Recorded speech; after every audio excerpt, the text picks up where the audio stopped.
Hello guys, একদিন সফল হব এটাই বিশ্বাস মানুষকে বাঁচিয়ে রাখে।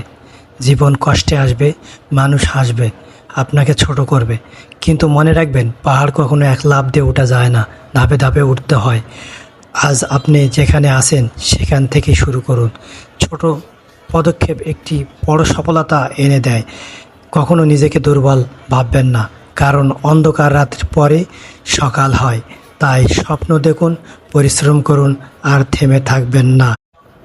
হ্যালো গাইস, একদিন সফল হব এটাই বিশ্বাস মানুষকে বাঁচিয়ে রাখে। জীবন কষ্টে আসবে, মানুষ হাসবে, আপনাকে ছোট করবে, কিন্তু মনে রাখবেন পাহাড় কখনো এক লাফ দিয়ে ওঠা যায় না, ধাপে ধাপে উঠতে হয়। আজ আপনি যেখানে আছেন সেখান থেকেই শুরু করুন। ছোট পদক্ষেপ একটি বড় সফলতা এনে দেয়। কখনো নিজেকে দুর্বল ভাববেন না, কারণ অন্ধকার রাতের পরে সকাল হয়। তাই স্বপ্ন দেখুন, পরিশ্রম করুন, আর থেমে থাকবেন না।